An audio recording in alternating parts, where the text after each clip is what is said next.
Greetings. I have eaten your leader, RazorFist, and you will never see him again. Asa, come back to bed.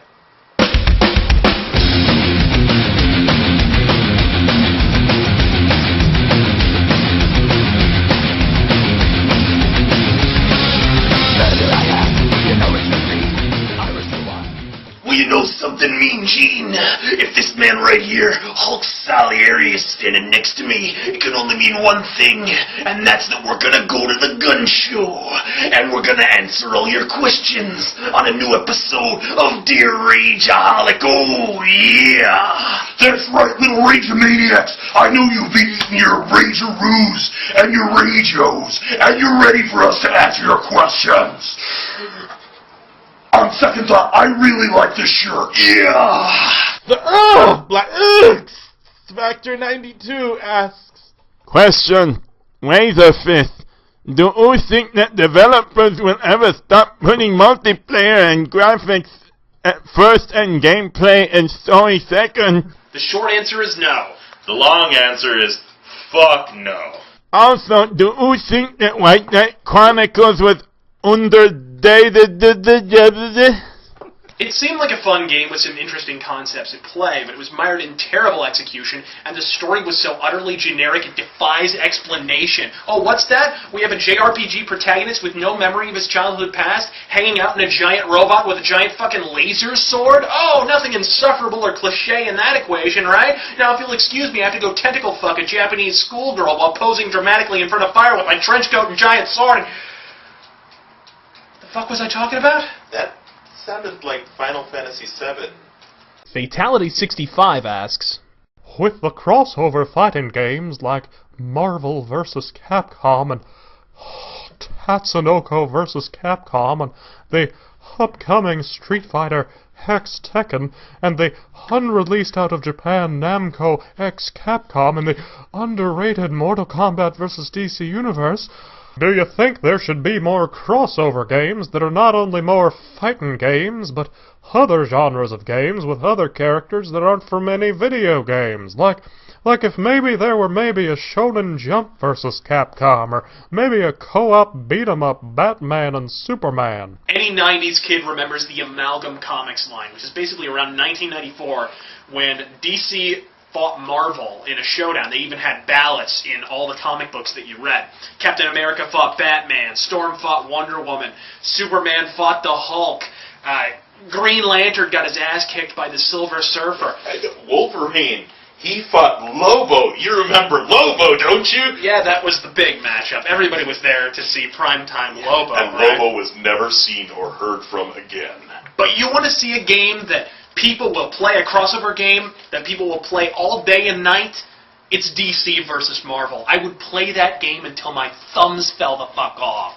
Yeah, you know, the problem with these amalgam games is that now it's all been done. I mean, you can go online and find friggin' hacks of Mega Man inside Mario's world shooting up Goombas with his fucking pea shooter.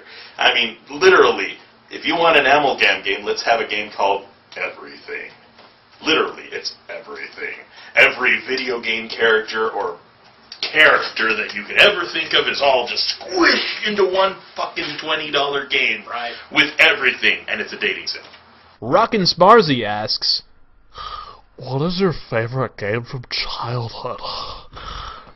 For me, my favorite childhood game is without question Breath of Fire. Not so much because it was the best game, not even the best game in the series necessarily.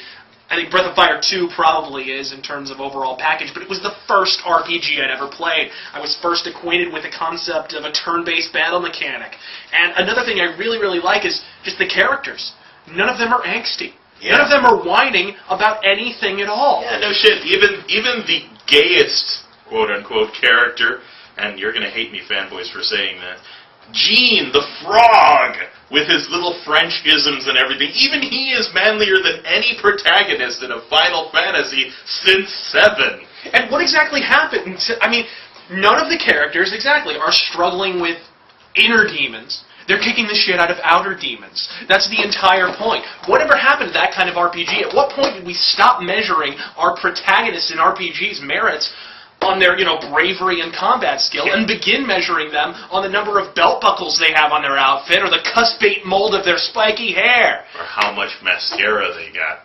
Yeah. I mean, seriously, it's like these emo bitches of characters have pervaded the JRPG to the point where it's no longer, hey, in the olden days, we had, I am hero with sword, I go kill dragon, I save the world, bravo, end of the story. With this one, it's like this angsty love story of unrequited love. Me and the dragon are in love, but we can't quite It's a love that can never be! Fuck this. Back in the day, we had fuck that. manly RPGs. Bring back the real RPGs. Thank and you. Fuck emo RPG protagonists. Oracle asks, Hey, I have a question for you, Mr. RazorFist. What do you have against Yahtzee of the zero punctuation fame? You seem to have the same opinions about the certain games.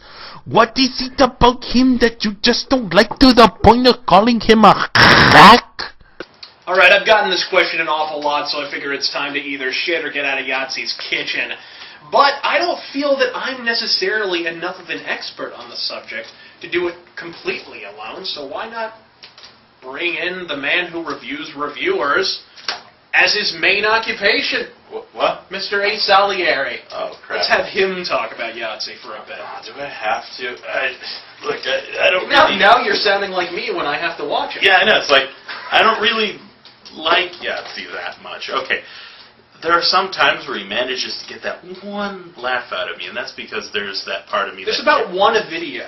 Yeah, and that's the problem. When you have 150 videos and only one of them or two of them make you laugh, that's got to tell you something about his humor quality. Exactly. And if he didn't have them going along at the speed of light, they wouldn't be half as funny as they actually are. Yeah, to me it seems like he fast-forwards his stuff in an effort to make you forget what he just said, so that you think what you just heard was the most brilliant and funny thing. But actually watch one of his videos and tell me, how often do you really laugh? Do you really laugh because it's fast, or do you laugh because you're actually sitting and thinking about exactly what it is he's saying? You gotta ask yourself that. And I think the fact that his episodes go by so fast, I think it lends itself and sort of betrays the vapid whore-like existence that he has. He basically has these games on a conveyor belt. He plays them for 5 minutes, he develops his opinion, and then he goes through his shtick. And his shtick is as follows. Number 1, he plays his bad Jerry Springer theme music. Number 2, he talks about whether he liked the game or didn't.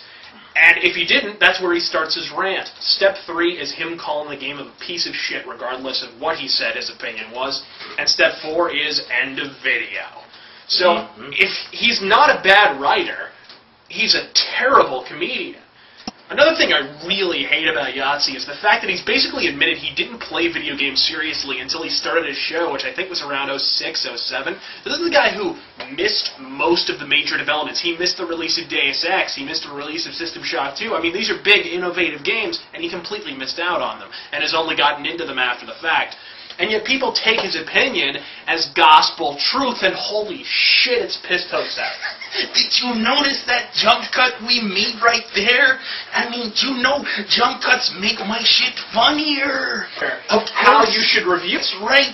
Give me a review real quick, and I'll show Well, you. it's like that Dragon Age Origins that I played. I'm going to give you my quick review from a person who knows about games like me. Here it is, written by yours truly. From the maker of Mass Effect comes the dark fantasy epic.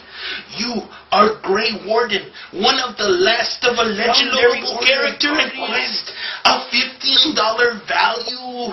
I mean, it's like registration manual and information about photosensitive seizures and other important safety and health information. Did I mention it's a $15 rating? www.esrb.com. UPC symbol, proof of purchase. It's the greatest game ever. $15 value. Snoopy Brown 2007 asks, Hello, Asa. I just have so questions. Number 1, what do you think the other morons on Blistered Thumbs like Jew Wario and Banzai? 2, do you like anyone at the Gudabadaga? 3. What is the Game Dude's worst review? 4. What is the Avagon's best review? 5. Can you do a It Came from Public Domain on Kick-Ass here? Really? Those are your questions for me? He gets awesome questions and I get that? Yeah, this is why I envy you a little bit, RazorFist. My fans seem to be slightly dumber than yours at times. Maybe you're just a big hit in head trauma wards. Thanks, and can you do a reviewing a reviewer on Angry Joe? Bully! The day I do a roar on Angry Joe, you should put a bullet through my head. I will never stoop to... Oh, shit. Well, we hope you enjoyed the Dear Rageaholic episode today. If you're wondering where Asalieri went, he's pretending to be Eddie Guerrero. Good luck, and God fucking speed!